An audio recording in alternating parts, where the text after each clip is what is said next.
Welcome back to the second half of our discussion on the Texas Republic.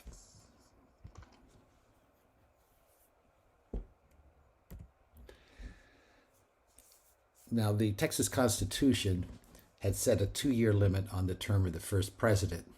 So Sam Houston could not be reelected in 1838. There's a typo there. It should be 1838, obviously. His vice president, Lamar, won the election. And this was not good news for Houston, because even though Lamar had been his VP, as I discussed in part 1 of the lecture, they had completely different outlooks on how the new republic should be governed. And in fact, Lamar, soon after winning, promised to publicly reverse Houston's policies. Here we have a photograph of Lamar. He was originally from Georgia, and then he settled in Texas. He did fight at the Battle of San Jacinto, where he became rather famous, and for that reason, as I mentioned earlier, he was elected vice president. Now, Lamar's presidency of the Republic of Texas lasted for 3 years until 1841. We look at his Indian policy. It was 180 degrees apart from that of Sam Houston. He favored a very aggressive approach to the Indians, particularly the Cherokee, where in contrast, Houston believed that the Indians and the white people could live in coexistence. Lamar actually called for a, quote, extinction war against the Indians. And in fact, under President Lamar, the Indians in East Texas were treated very, very cruelly, and most of them were pushed to the north into what was United States Indian Territory and later became the state of Oklahoma. Lamar did allow one small Indian tribe to remain in East Texas. This is the Alabama Coshata tribe. First of all, there weren't many of them, and they had very good relations with the settlers. And you can go off of Highway 59, about an hour and a half or 2 hours northeast of Houston, and you can actually see their small reservation to this very day. Now, in East Texas, Lamar ordered that the Cherokee be expelled, and Texan soldiers attacked the Cherokee, and they killed their chief, Bowles, who was a good friend of Sam Houston. Lamar also pushed for expelling the Wichita out of northern Texas, and Lamar's actions were very, very popular among the public and the Texas Department of Defense. It was called the War Department, which eagerly pursued removing the Texans. Of course, Sam Houston was outraged, and he publicly disagreed with what was happening. Here we have a drawing of the Cherokee chief Bull.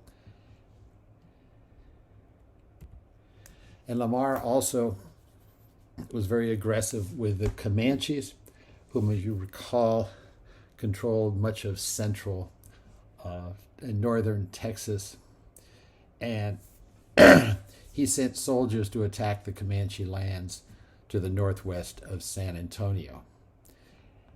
And at one point, some of the Comanche chiefs, not all, but some of them, went to San Antonio to seek some sort of peace agreement.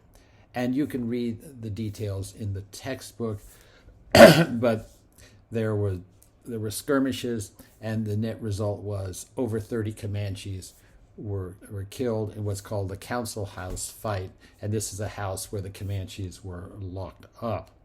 There were a good number of white people killed also, but needless to say, any attempt at a peace treaty at this time was totally failed. And Lamar established the Texas Rangers, the state agency that still exists in the United States. At this time, of course, under the Texas Republic, it was funded by the Republic on a permanent basis to patrol the frontier areas.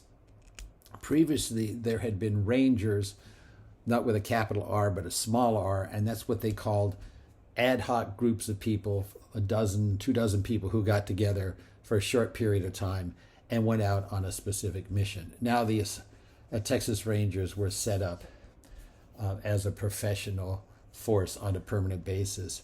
And at first there were around 800 Rangers, which is quite a large force given the population of Texas. And it was essentially an armed cavalry.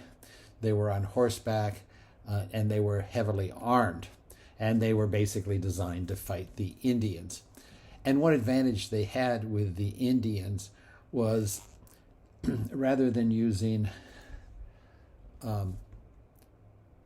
single-shot revolvers where they'd have to stop and reload, they used the latest Colt revolvers, which had a rotating cylinder, could hold at that time up to 5 cartridges or 5 bullets, and it was perfect for riding on horseback because it wasn't long like a rifle. The ranger could use one hand to control the horse and the other with the Colt revolver. The Rangers also used the Tonkawa Indians as guides, and the Tonkawas, like the Alabama Cocheta tribe, were allowed to stay in Texas. And the Tonkawa had never really been hostile to the settlers. They'd had a good relationship. And the Tonkawa were particularly useful to the Texas Rangers because their traditional enemy was the Comanche. They had long battled the Comanche themselves, and so they knew how to track them. And the net result was that from the Anglo-Texan viewpoint, they very effectively stopped the Comanche raids coming into South Texas and West Texas.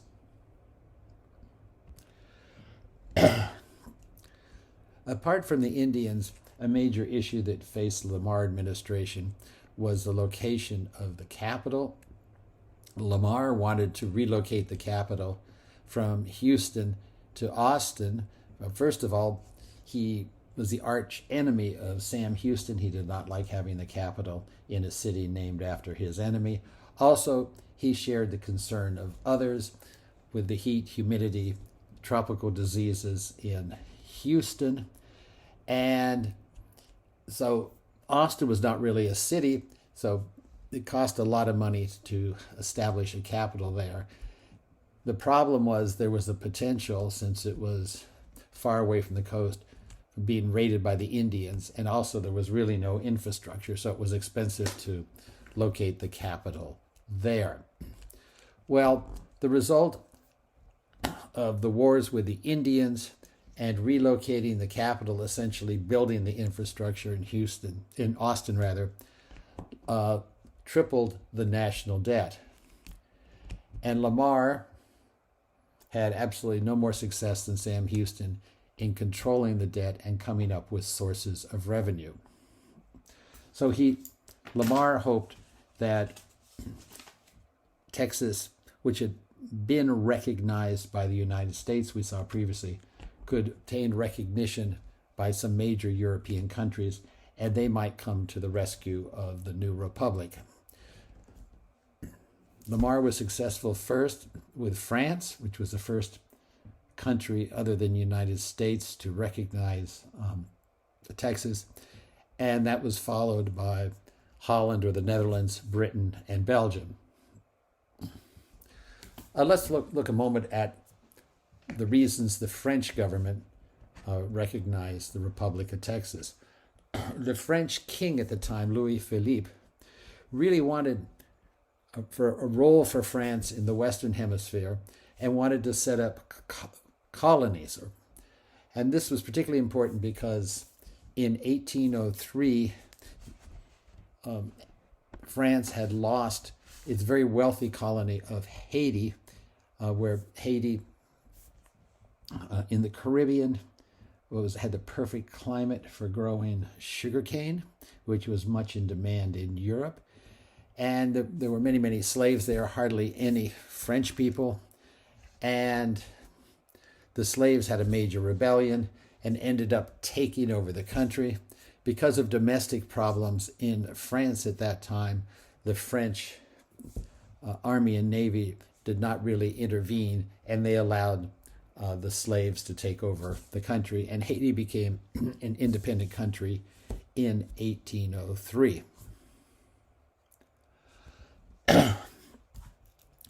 France was testing the waters in the Gulf of Mexico, looking for somewhere to establish either a colony or a real presence. And one example of this is in Mexico itself. In 1938, France and Mexico had the so-called Pastry War. And that's a strange name, and I'll explain why.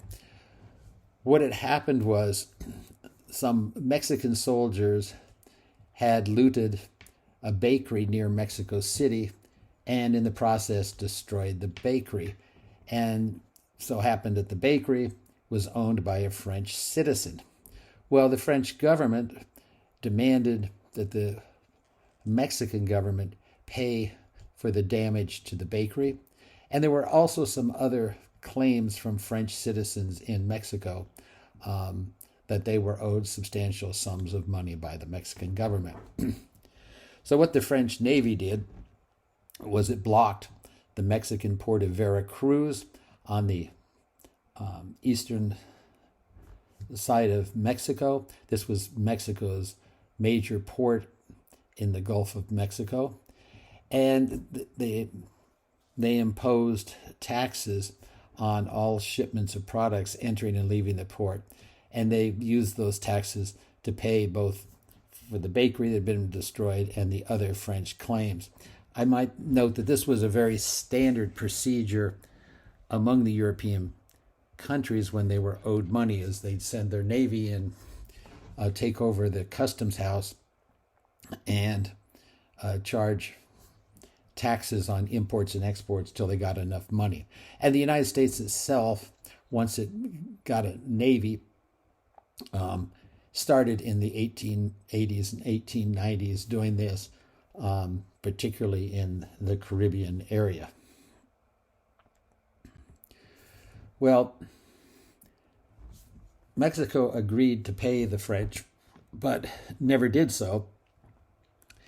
And this was, in fact, one of the reasons that France claimed it had to invade Mexico in a major invasion in the 1860s, when the United States was busy with a civil war. And France, in fact, took over Mexico, and in Mexico City established the French Emperor Maximilian, who ruled all of Mexico for several years until the Mexicans overthrew him. Well, France did not want Texas to become part of the United States because France had a vision of having a close relationship with the country of Texas and somehow benefiting. Now, the Texas established a small embassy in Paris in the very elegant Place Vendôme. If any of you have been to Paris, you undoubtedly recall it. It was actually not this entire building, but one or two rooms in this building were rented by the Republic of Texas for their ambassador to France to stay. France, as I mentioned, was the first country to recognize Texas. And in fact, in the building we just saw, the very elegant building in Paris, you could go to Paris and see this plaque, and it says in French, Embassy of Texas from 1842 to 1843. This building was the site of the Embassy of the Republic of Texas in Paris. Then the second part says, by means of the French-Texas Treaty of September 29th, 1839, France was the first country to recognize the Republic of Texas the Republic of Texas, which was an independent country between 1836 and 1845. And in Austin, some of you may have seen this. If not, be sure and look at it in your next trip to Austin. The French established their own embassy to the Republic of Texas, and it's known as the French legation. Legation was the word often used in the 1800s instead of embassy. And in fact, this house was built in 1841, and it's the oldest frame building in Austin. Now let's turn to the British and their reasons for wanting to establish relationships with the Republic of Texas. Now, unlike France, Britain didn't really want to establish colonies in the Western Hemisphere, but in the 1800s was really interested in expanding the markets for British trade and investment by British companies. And Britain would tell Latin American and other countries that, by opening up to us, we are offering your country access to Britain's own market. And this is at a time when most other countries, including the United States, by the way, restricted the importation of goods from abroad, either prohibited the importation or charged high taxes or tariffs. Now, Britain was particularly interested in access to Texas cotton. As we talked about a few minutes ago, or in the previous lecture, the Texas population tripled during the period of the Republic, and the Anglos who largely came in from the southern part of the United States, and many brought their slaves. So Texas became a major cotton producing area, and virtually all of that cotton was exported. There were no textile mills to speak of in the Republic of Texas. So it was exported either to the United States, Britain, or to some extent France. And the first industrial revolution occurred in Britain started around 1790 and in the early 1800s, during the period we're talking about. And the industries were not what you usually think of as industries, such as steel mills and etc. That was the second industrial revolution, which took place in the late 1800s. So the basis for this first industrial revolution was textile mills, factories run at first by water power and then later by the new steam engines, where they would take cotton, huge amounts of cotton, imported largely from the southern part of the United States and the Republic of Texas, and they would produce thread, and with that thread they would make all sorts of textiles, from clothing to sheets, and it was exported all over the world, including to India, to Africa, from Britain. So there were many hundreds and hundreds of thousands of British workers dependent on access to cotton. And also, at this time, the United States was charging export duties or tax on cotton exported to Britain, but Texas wasn't. Therefore, for the British textile industry, that made Texas cotton cheaper. And there was more and more of Texas cotton with the increased number of slaves and plantations set up in Texas. And we'll talk in much more detail 2 lectures from now about the entire cotton industry in Texas and the slave system, which made it possible. Now, there was also lingering hostility between the U.S. and Britain. Obviously, the United States had been a British colony. Britain had fought 2 wars with the U.S., the American War of Independence and, of course, the War of 1812. And the friction continued, although not military hostilities, but still friction along the border with Canada and in what they called Oregon country, the area now states of Washington, Oregon, a bit of Idaho. That area was claimed by both countries. Another reason Britain wanted to have good relations with the Republic of Texas and see it succeed was an independent country of Texas might block the U.S. expanding to the southwest. So Britain did not want to see Texas become part of the United States, either as a territory or a state. And I put here in red, essentially, the British felt whatever might slow down American expansion was favored by Britain.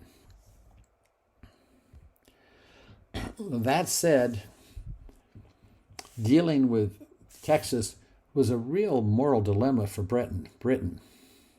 Just a few years before, in 1833, Britain had outlawed slavery in all of its colonies around the world, and it had prohibited British ships or British seamen to participate in the slave trade. And the entire country went from being a very active participant in slavery in its colonies on a real moral crusade as an abolitionist country, trying to stamp out slavery wherever possible. For this reason, some in London and elsewhere in Britain hoped that with strong relations with the new Republic of Texas, they could convince Texas to emancipate or free its slaves in exchange for a huge British loan that could pay off the large Texas debt. Or some thought, well, the British government could go into Texas and buy all the slaves and then free them. And the legal word for freeing the slaves would be manumit them. Okay, now neither scheme, which was dreamed up in London, was really very practical, because the slave owners would not have accepted that, because the slave owners' source of wealth were the slaves, which were their means of production for all the cotton. But in London, the feeling was, in the British government, well, we'll give this a try, we'd like to, but it won't even be possible if Texas becomes part of the United States, so we want Texas to remain independent. Now, Texas set up an embassy with an ambassador in London, just as it had in Paris. And it was in a building now, which is a commercial building. But if you go to London, you can see this plaque, which was erected by the Anglo-Texan Society. And it has at the top the seal, the Republic of Texas.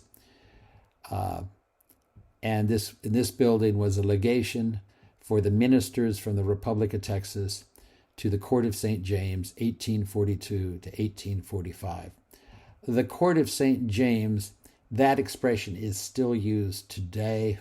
That is essentially, it's St. James Palace, which is near Buckingham Palace, and that is where all foreign ambassadors are accredited to. For instance, when a new American ambassador arrives in London, that ambassador does not go and meet with the British Prime Minister, who's the head of government, but rather goes to meet with the Queen, who is the head of state, and that the new ambassador presents the letters of credentials and is accredited to the Court of St. James.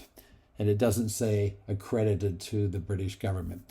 But in essence, it's the same thing. And by the way, the British government established an embassy in Washington, D.C., but that building has long been demolished. And so while we have the street address, there's nothing there, nothing relevant to see, nor is there a plaque. In foreign policy, in addition to seeking recognition by other countries other than the United States, and particularly Why did Texas want to do that? For two reasons. One was hopefully to have these countries lend Texas money, and the other was to have potential allies, because Mexico still did not recognize the independence of Texas, and Texans were understandably very concerned that any minute now the Mexico might invade. Just like Lamar had an aggressive policy against the Indians, he had an aggressive external policy. He supported establishing a 6-ship navy, and he actually sent that navy to the Mexican province of the Yucatan, which is down near Cancun. He sent the navy there because that province was trying to become independent of Mexico City because it believed in federalism. And in an effort to reduce the debt of Texas, Lamar came up with what he thought was a brilliant idea of sending soldiers into northern Mexico to loot and bring back whatever they could. And he was particularly interested in the silver mines, the wealthy silver mines, and the Mexican treasury, which was located in Saltillo, which is in northern Mexico, somewhat near the city of Monterrey. Well, it wasn't very effective. He sent a force down, went to the border at the Rio Grande, crossed over, and it never obtained what Lamar wanted. Now, domestically within the Republic of Texas, Lamar implemented a tax on all property, and this included all land, all slaves, because slaves were property. And in fact, if you look at the census or tax forms, the column says Negroes. It doesn't say slaves, but in the Republic of Texas, there was no such thing as a free black person, so those were slaves. People had to pay a tax on their cattle. There was a different amount, depending whether it was a horse or, a cow or something, and personal possessions, whether they were firearms or whatever. Now, on the more positive front, Lamar himself was very well educated, well read, and he was a poet and quite proud of it. He published a number of poems. And he pushed strongly for public education in the state. He required that all counties in Texas provide land where public schools could be established. And he even set aside large areas of land for the future University of Texas system, which is headquartered in Austin, and the Texas A&M University system, which of course is headquartered in College Station, Bryan area. Now, following his 3-year term, Lamar didn't run again, and Sam Houston was reelected for a second term in 1841. Well, back in office, Sam Houston promised peace with the Indians. He wanted to come up with some sort of reform of the budget process and, reduce the country's debt. And he was really optimistic that bringing more and more Americans into Texas would resolve the problems with Mexico, because the Mexicans would not take military action when Texas had more and more residents. He signed several treaties with the Indians in Texas in 1843 and 1844, and essentially ended conflict until the end of the Republic in 1846. And one way Houston saved a lot of money is he greatly reduced the number of Texas Rangers. You'll recall they started off with about 800, and there were even more. And there wasn't such a need for the Rangers, obviously, with peace agreements with the Indians. Well, the Republic of Texas promised to give over 1,000 acres of land to each white family which came in. And this brought thousands and thousands of Anglos in to Texas. The vast majority were from the southern states of the United States. Many were slaveholders and brought in slaves.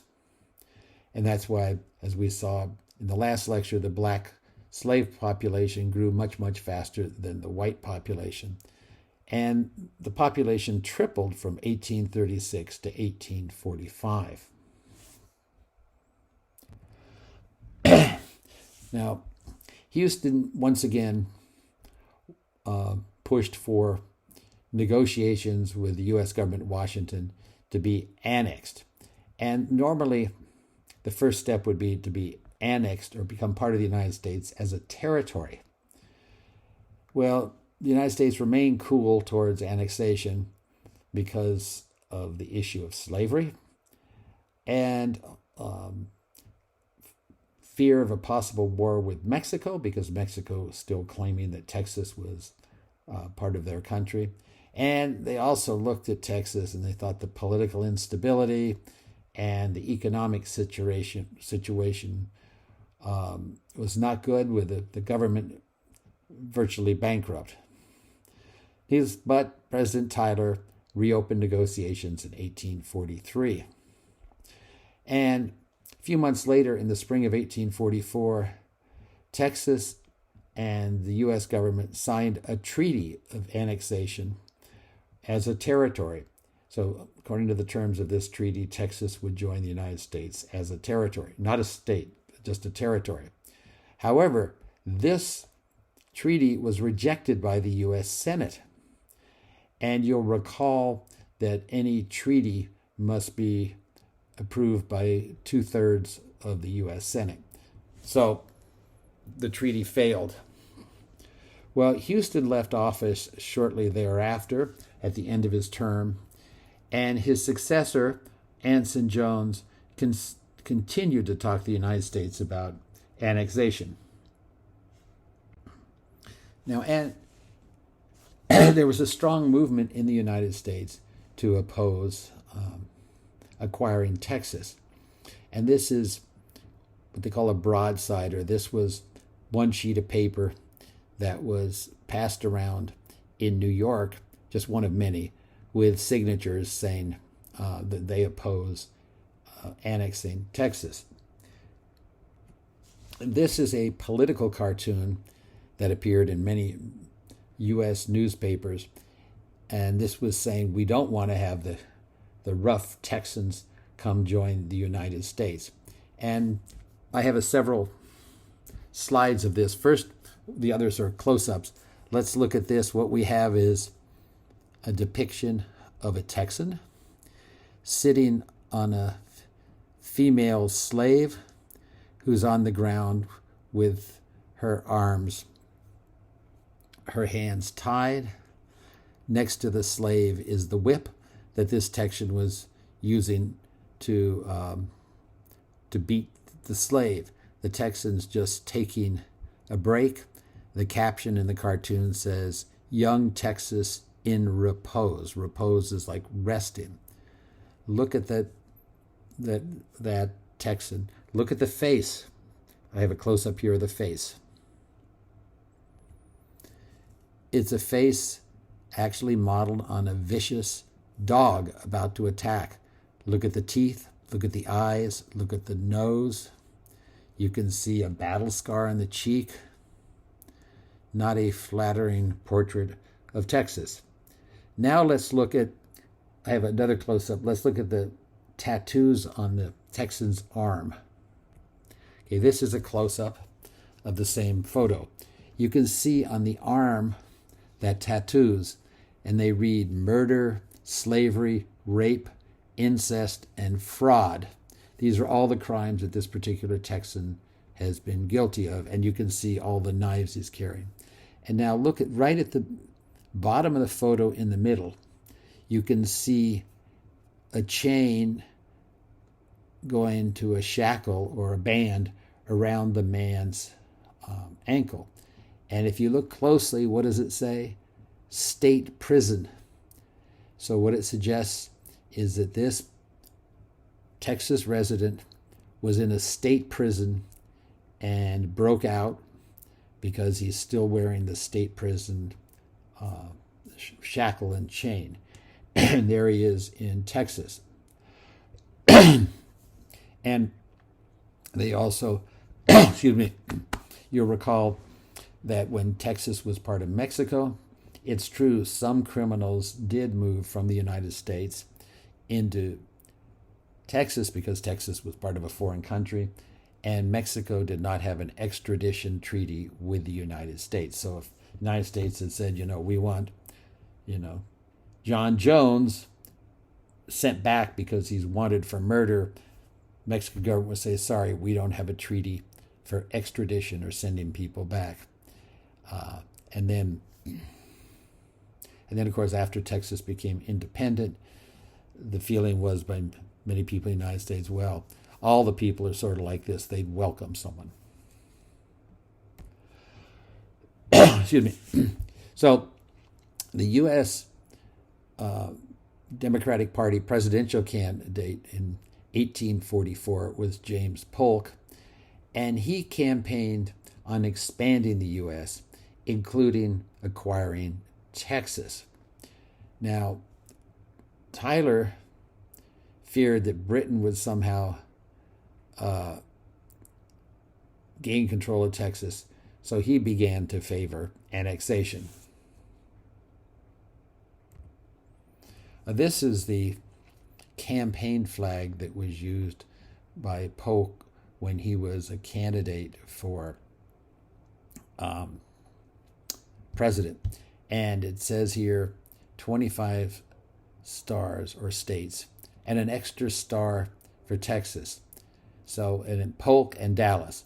Dallas was Polk's vice presidential running mate. So President Tyler was leaving. The election had been held. Polk was elected. And Tyler felt, well, Polk's election victory means the American people want to annex Texas, so I might as well do it while I'm president and get the credit. Well, we saw earlier that the U.S. Senate had not voted for ratification of a treaty because there were not 2/3 of the senators. So President Tyler came up with a scheme to annex Texas by means of a joint resolution of Congress, which only required a simple majority in the Senate and the House of Representatives. So as explained here, so since he couldn't get the 2/3 majority in the Senate, he used a joint resolution. And this was a joint resolution to add Texas directly as a state, not a territory, because the previous treaty that had been voted down by the Senate was to add Texas as a territory. So senators wouldn't object about the new process. The president said, well, no, this is something else. We're bringing them in directly as a state. So the resolution passed. It only passed the Senate with a margin of 2 votes, which means that the Senate would not have had a 2/3 majority in favor of bringing Texas in. Well, now Texas is admitted as a slave state, okay? Comes in as a slave state. And it's the only state in the United States that was not first a territory of the United States and then became a state. Well, following this victory in Washington, Texas Republic President Anson Jones quickly called a convention that approved annexation directly as a state. And then they also approved a new Texas Constitution. And finally, the U.S. Congress had to approve the Texas state constitution because Texas was now a state. And that was approved in December 1845. Well, even though Texas was now a state, it was still desperate for money, particularly since the cotton price started to drop significantly in the 1840s. Well, looking ahead, and we'll talk about this a little later in the course, after the war with Mexico, there was the famous 1850 Missouri Compromise. And as part of that, Texas received $10 million of federal money in exchange for dropping its claims to that large area we saw before that goes up to Colorado and New Mexico and Wyoming. That was dropped. Texas agreed to go back to the border we have today and received $10 million, which at that time was a tremendous amount of money, and that way could pay off its debt. One of the provisions Texas acquired in being admitted to the United States, unlike other states, Texas did not have to surrender its public lands to the federal government. The reason is the other states that entered the United States had all been territories. They'd been territories on federal land, and the federal government therefore said, yes, you can come in as a state, but all that public land remains with the U.S. government. Well, Texas didn't come in as a territory. It jumped that phase and came in directly as a state and had been an independent country. It was the only state that had been an independent country. So under the provisions of Texas entry into the U.S., it didn't have to give up the huge amount of lands owned by the Texas government. Well, this really had an impact down the road when oil was discovered. We'll talk about that later in the course. So once oil is discovered, Texas obviously has huge oil reserves. So the state government owns a lot of land, a lot of oil reserves, and that, of course, is, we'll see later in the course, one of the reasons that Texas has no state income tax. But a lot of this revenue that came in from the oil is set aside to fund the state's public university system through what's called the Permanent University Fund, and this is still in effect. And the University of Texas and Texas A&M system have combined wealth or endowment of $44 billion. That is the largest of any university. Well, UT and A&M are two separate universities. Harvard has an endowment of almost $40 billion. But if you look at UT and A&M as sort of, I know they're not the same university, but as sort of the state universities, it's the largest in the United States. And that's has profound impact for the quality of those schools. Also, entering the United States as an independent country, Texas was given control over the mineral resources, which later turned out to be oil, out to 9 nautical miles from the coast. And that's 3 times more than all the other states, which is 9 miles. So that means all these offshore oil reserves that are within 9 miles of the coast, Texas owns the mineral rights, which is a significant source of revenue. And of course, there are many, many oil wells much further out in the Gulf of Mexico. So just summing up here, Texas is annexed. It comes in directly as a state. And the problem still remains. Mexico had never recognized Texas independence in 1836. Santa Anna signed the Treaty of Velasco. He was a prisoner. He maintained he only signed it so he could be released. He was afraid of being executed. Santa Anna went back to Mexico and said, that treaty is not valid. It's not valid. Yes, I was president of the country, but I didn't sign it of free will. And so immediately after the United States annexes Texas as a state, Mexico declares war on the United States. And this was, of course, the fear in the United States that, well, by annexing Texas, Mexico would declare war. Well, now it's done that. And we'll talk about that in the next lecture. And also, bringing Mexico in had generated a massive debate in the United States on the whole issue of slavery again and the number of free and slave states. And we'll see this continue. And while this is not a course in U.S. history, I'm sure you know from your previous studies of U.S. history that This issue of the number of free and slave states leads to, the Kansas-Nebraska issue in the 1850s, and it's a major debate that keeps slavery right up front in the North-South conflict. Okay, in the next lecture we'll look at now Mexico as a state. We'll look at the Mexican reaction, the war. We'll look at Texas as still on the very frontier of the United States, and then we'll move on. And the following lecture, we'll look in some detail at the whole economic system in Texas as a state from 1846 until Texas leaves the United States in 1861 to join the Confederacy to fight against the United States. We'll look at not just slavery, we'll look at all the Germans coming in and lots of other things. Thank you very much.